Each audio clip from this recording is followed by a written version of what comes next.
Good morning. I'm a physics teacher, 8th standard physics. Electricity லெசனில் last கிளாஸில் நம்ம electric சார்ஜ்னா என்ன, டைப்ஸ் ஆஃப் சார்ஜ்னா என்ன, ஆட்டமோட மாடல் பற்றி பார்த்தோம். அதில் ப்ரோட்டான் அண்டு நியூட்ரான் வந்துட்டு நியூக்ளியஸ்குள்ளே பவுண்ட் ஆகிட்டு இருக்குன்னு பார்த்தோம். எலக்ட்ரான் வந்து பார்த்தோம் அப்படின்னா சுற்றி வந்துட்டுருக்கு அப்படின்னு பார்த்தோம் இல்லையா. ஸோ அதனுடைய கண்டினியூட்டியாக தான் இன்றைக்கி நம்ம ட்ரான்ஸ்ஃபர் ஆஃப் சார்ஜஸ் பற்றி பார்க்க போகிறோம். ட்ரான்ஸ்ஃபர் ஆஃப் சார்ஜஸ் அப்படின்னா சார்ஜஸ் வந்து இருக்குது இல்லையா, அதை நம்ம எப்படி ஒரு ஆப்ஜெக்ட்லேருந்து இன்னொரு ஆப்ஜெக்ட்டுக்கு ட்ரான்ஸ்ஃபர் பண்ண போகிறோன்றது தான் இன்றைக்கி டாபிக் நம்ம பார்க்க போகிறோம். ஓகேவா. as we saw earlier, electrons அப்படின்னாவே உங்களுக்கு ஞாபகத்துக்கு வர்றது நெகட்டிவ் எலக்ட்ரிக் சார்ஜ் தான் இல்லையா. So electron in the outermost orbit of an atom can be easily removed. உங்களுக்கே தெரியும், எப்பயுமே அவுட்டர் மோஸ்டில் இருக்கக்கூடிய எலக்ட்ரானை வந்து ஈஸியாக ஆட்டம்லேருந்து நம்மளால் ரிமூவ் பண்ண முடியும் இல்லையா. they can be transferred from one substance to another. the substance which gain electrons become negatively charged and the substance which loses electrons become positively charged இல்லையா. எப்போ ஒரு ஆப்ஜெக்ட் வந்து பார்த்தோம்னா எலக்ட்ரான் வந்துட்டு கொடுத்துருச்சோ அது வந்து பார்த்தோம் அப்படின்னா பாசிட்டிவ் சார்ஜ். எப்போ ஒரு சப்ஸ்டன்ஸ் வந்துட்டு எலக்ட்ரானை வந்து கெயின் பண்ணிக்கிச்சோ வாங்கிச்சோ அதுதான் நம்ம என்ன சொல்கிறோம், நெகட்டிவ்லி சார்ஜ் அப்படின்னு நம்ம சொல்கிறோம். ஓகேவா. So transfer of charges takes place in the following waves. நம்மளுக்கு எந்தெந்த வேவ்ஸ்லலாம் வந்து எலக்ட்ரிக் சார்ஜ் வந்து ட்ரான்ஸ்ஃபர் ஆகுதுன்னு தெரிஞ்சுக்கலாம். ட்ரான்ஸ்ஃபர் பை ஃப்ரிக்ஷன் அப்படின்னா உராய்வு அப்படின்னு அர்த்தம். ட்ரான்ஸ்ஃபர் பை கண்டக்ஷன்னா கடத்துதல் அப்படின்னு அர்த்தம். ட்ரான்ஸ்ஃபர் பை இண்டக்ஷன் அப்படின்னா தூண்டுதல் அப்படின்னு நம்ம சொல்கிறோம் சரியா. அப்போ இந்த 3 மெத்தடில் தான் ஒரு சப்ஸ்டன்ஸ்லேருந்து இன்னொரு சப்ஸ்டன்ஸ்க்கு வந்து எலக்ட்ரான் வந்து ட்ரான்ஸ்ஃபர் ஆகுது, அதாவது எலக்ட்ரிக் சார்ஜ் வந்து ட்ரான்ஸ்ஃபர் ஆகுது அப்படின்னு நம்ம சொல்லலாம் சரியா. அதில் ஃபஸ்ட்டு நம்ம பார்க்குறது ட்ரான்ஸ்ஃபர் பை ஃப்ரிக்ஷன் சரியா. ஒரு ஆய்வுனால் எப்படி ஃப்ரிக்ஷன் நடக்குது அதை தான் ஆக்டிவிட்டியில் கொடுத்துருக்காங்க. இந்த ஆக்டிவிட்டியை நீங்கள் வீட்லேயே செஞ்சு பார்க்கலாம் சரியா.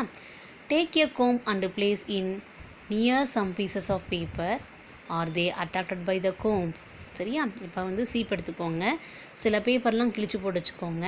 அந்த பேப்பர்கிட்ட கோம் கொண்டு போன உடனே அந்த சீப் வந்துட்டு அந்த பேப்பர் பிட்டை அட்ராக்ட் பண்ணுதான்னு பாருங்கள் சரியா. இன்னும் அட்ராக்ட் பண்ணாது. Now comb your try hair and place it near them. அதுவே உங்களுடைய தலையில் சீவனதுக்கப்புறம் அந்த சீப்பை நீங்கள் பேப்பர் பிட்ஸில் கொண்டு போனீங்க அப்படின்னாக்கா கட்டாயமாக ஈர்க்கும் இல்லையா. What to you see? You can see that the paper pieces are attracted by the comb now. இப்போ வந்து பார்த்தோம் அப்படின்னா அந்த சீப்பு பேப்பர் பிட்டர்ஸை வந்து அட்ராக்ட் பண்ணதை நீங்கள் வந்து பார்த்துருப்பீங்க இல்லையா. So how is it possible, இது எப்படி நடந்துச்சு அப்படின்றது தான் உங்களுக்கு எக்ஸ்ப்ளனேஷன் கொடுத்துருக்காங்க. Comb rubbed with air gain electrons from the air and become negatively charged சரியா. இப்போ நம்ம சீப்பை தலையில் தேய்க்கும் போது தலையில் இருந்து நம்மளுக்கு கோம்புக்கு நெகட்டிவ் சார்ஜ் வந்து கிடச்சிருக்கு சரியா, ரப் பண்ணுறதுனால. ஓகேவா. These electrons are accumulated on the surface of the comb. அப்போ தேய்க்க என்ன ஆகும் அப்படின்னா எலக்ட்ரான்ஸ் வந்துட்டு நிறைய அக்குமுலேட் ஆகுது, சேர்ந்துக்கிட்டே இருக்குது அப்படின்னு அர்த்தம் சரியா. when a piece of paper is divided into bits, positive or negative charges are present at the edge of the bits சரியா. நீங்கள் பேப்பர் வந்து கிழிச்சு போடுறீங்க, நீங்கள் கிழிச்சு போடுற ஒவ்வொரு பிட்லேயுமே வந்து பார்த்தோம் அப்படின்னா அதனோட ஓரத்தில் பாசிட்டிவ் அண்ட் நெகட்டிவ் சார்ஜஸ் வந்து இருக்குது அப்படின்னு நம்ம சொல்கிறோம் சரியா. Positive charge in the comb attract positive charge in the bits. So the paper bits are moving towards the comb சரியா. அப்போ நெகட்டிவ் சார்ஜ் இருக்கக்கூடிய கோம்ப் வந்து பார்த்தோம் அப்படின்னா பேப்பரில் இருக்கக்கூடிய பாசிட்டிவ் சார்ஜ் வந்து அட்ராக்ட் பண்ணுது, அதனால் என்ன ஆகுது, கோம்பை நோக்கி அந்த பிட்ஸ் ஆஃப் பேப்பர் வந்து மூவ் ஆகுது நமக்கு தெரியுது சரியா. So the paper bits are move towards the comb while combing air charge are transferred from the air to comb due to friction. இப்போ நம்ம தெரிஞ்சுக்கிட்டோமா, தலையிலேருந்து கோம்புக்கு எப்படி வந்து ட்ரான்ஸ்ஃபர் ஆகுது, கோம்பிலேருந்து பேப்பர் பிட்ஸ்க்கு எப்படி நம்மளுக்கு வந்துட்டு எலக்ட்ரான்ஸ் வந்து ட்ரான்ஸ்ஃபர் ஆகுதுன்னு தெரிஞ்சுக்கிட்டோம். எல்லாமே டியூ டு ஃப்ரிக்ஷன் தான் சரியா. If the air is wet, suppose நம்மளுடைய ஏர் வந்து கொஞ்சம் ஈரமாக இருந்துச்சு அப்படின்னா த friction between the air and the comb reduce சரியா. அப்போ வந்து ஏருக்கும் அந்த கோம்புக்கும் உள்ள ஃப்ரிக்ஷன் வந்து கம்மியாக இருக்கும், which will reduce the number of electrons transferring from air to comb. அப்போ என்ன ஆகும்னா கம்மியான அளவுக்கு தான் எலக்ட்ரான்ஸ் வந்து பார்த்தோம்னா ட்ரான்ஸ்ஃபர் ஆகிருக்கும் அப்படின்னு நம்ம சொல்கிறோம் சரியா. So Hence, rubbing certain materials with one another can cause the buildup of electric charge on the surface. சரியா?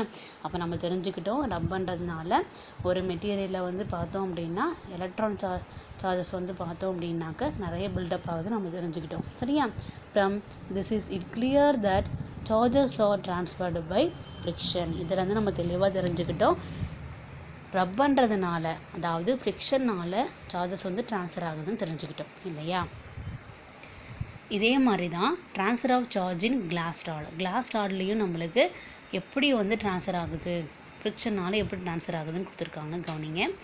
Similar effect can be seen when we rub few materials with one another. சரியா? ஒரு சில பொருளை வந்து இன்னொரு பொருள் மேலே நம்ம ரப் பண்ணும் போது when a glass rod is rubbed with a silk cloth, the free electrons in the glass rod are transferred to silk cloth. சரியா?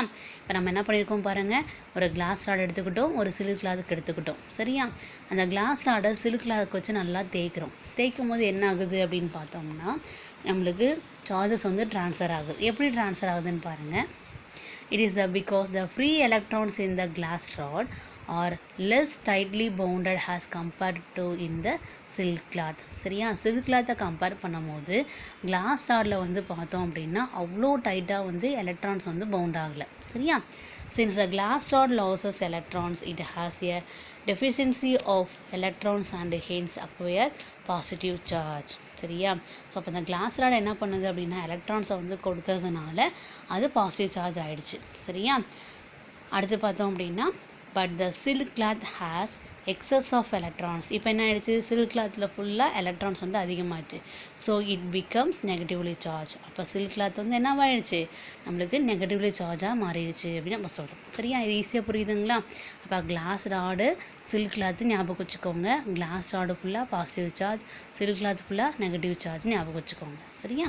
அடுத்து பாருங்கள். அதே மாதிரி தான் transfer of charge in ebonite rod. சரியா? இந்த எபோனைட் ராடுன்றது என்ன அப்படின்னு பார்த்தோம்னா நம்ம ஏற்கனவே சொன்ன மாதிரி தான் ரப்பர். சரியா? அதை வந்து வல்கனைஸ் பண்ணியிருக்காங்க. சரியா? கவனிங்க. when an ebonite rod is rubbed with fur.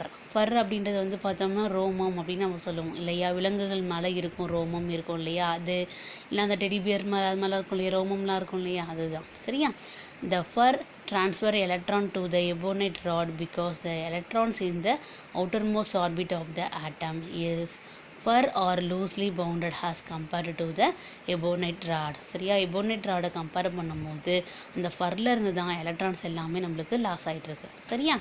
The ebonite rod which has excess electron becomes negatively charged. சரியா? அப்போ என்ன ஆயிடுச்சு, நம்ம வந்து எபோனைட் ராடு வந்து பார்த்தோம் அப்படின்னா நம்மளுக்கு நெகட்டிவ்லி சார்ஜ் ஆகிடுச்சு. And the fur which has the deficiency of electron is positively charge. ஸோ இந்த ஃபர்ரை வந்து பார்த்தோம் அப்படின்னா எலக்ட்ரான்ஸ் எல்லாத்தையும் கொடுத்ததுனால அது என்னவாக மாறிடுச்சு, பாசிட்டிவ் சார்ஜாக மாறிடுச்சு அப்படின்னு நம்ம சொல்கிறோம். சரியா? From these we know that when two materials are rubbed together, some electrons can be transferred from one material to the another leaving them both with a net electric charges. சரியா? அப்போ வந்து some of the electrons மட்டும் பார்த்தோம் அப்படின்னா ஒரு மெட்டீரியல்லேருந்து இன்னொரு மெட்டீரியலுக்கு transfer ஆகுது அப்படின்னு நம்ம தெரிஞ்சுக்கிட்டோம். சரியா? எந்த ஒரு ஆக்டிவிட்டியில் கொடுத்துருக்காங்க. டூ யூ நோவில் பார்த்தோம் அப்படின்னா கொடுத்துருக்காங்க பாருங்கள். கிளாஸ் ராடு வந்து பார்த்தோம் அப்படின்னா இன்னொரு கிளாஸ் ராடு பக்கம் கொண்டு போகிறாங்க, அது ரிப்பிள் ஆகுது. அதே மாதிரி வந்து பார்த்தோம் அப்படின்னா ஒரு எபோனைட் ராடு பக்கத்தில் சில்க்கு த்ரெட்டு கட்டின கிளாஸ் ராடு கொண்டு வரும்போது என்ன ஆகுது, நம்மளுக்கு அட்ராக்ட் ஆகுது. சரியா? இதை கவனிச்சுக்கோங்க. If a positive charge glass rod is brought near another glass rod, the rod will move upward as they repel each other. சரியா? இப்போ வந்து கிளாஸ் ராடு வந்து பார்த்தோம்னா பாசிட்டிவ் சார்ஜ் இருக்குது. இன்னொரு கிளாஸ் ராடு எடுத்துக்கோங்க, அதுவும் பாசிட்டிவ் சார்ஜ் தான் இல்லையா? இப்போ என்ன பண்ணுறோம், அதை ஒன்று பக்கத்துக்கு கொண்டு வரோம். நம்ம ஏற்கனவே சொன்னோம் ஒரே மாதிரி இருக்கக்கூடிய சார்ஜஸ் வந்து என்ன பண்ணணும், நம்மளுக்கு ரிப்பிள் பண்ணணும்னு சொல்லியிருக்கோம் இல்லையா? If the positively charged glass rod is brought close to the negative charged ebonite rod, the rod will move towards each other has they attracted. சரியா? இப்போ அதுவே வந்து பார்த்தோம் அப்படின்னா கிளாஸ் ராடும் எபோனைட் ராடும் பக்கம் பக்கமாக கொண்டு வரும்போது என்ன ஆகுது, அது அட்ராக்ட் பண்ணுது. ஏன் அப்படின்னு பார்த்தோம்னா கிளாஸ் ராடு எல்லாமே பாசிட்டிவ் சார்ஜ், எபோனைட் எல்லாமே நெகட்டிவ் சார்ஜ் இல்லையா? The force of attraction or repulsion is greater than the charges object are closer. சரியா? எந்த அளவுக்கு நம்ம ஆப்ஜெக்ட் பக்கத்தில் நம்ம கொண்டு வரோமோ அந்த அளவுக்கு நம்மளுக்கு அட்ராக்ஷனும் ரிப்பல்ஷனும் இருக்கும் அப்படின்னு நம்ம சொல்கிறோம். சரியா? நல்லா ஞாபகம் வச்சுக்கோங்க. எப்பயுமே லைக் அப்படின்னாக்கா ஒரே மாதிரி இருக்கக்கூடிய எலக்ட்ரிக் சார்ஜஸ் வந்து பார்த்தோம் அப்படின்னா ரிப்பிள் ஆகும். அதுவே அன்லைக் சார்ஜஸ் வந்து பார்த்தோம்னா அட்ராக்ட் ஆகும். ஓகேவா? இதை ஞாபகம் வச்சுக்கோங்க. இதன் கண்டினியூட்டியாக நெக்ஸ்ட் கிளாஸில் நம்ம பார்க்கலாம். தேங்க்யூ.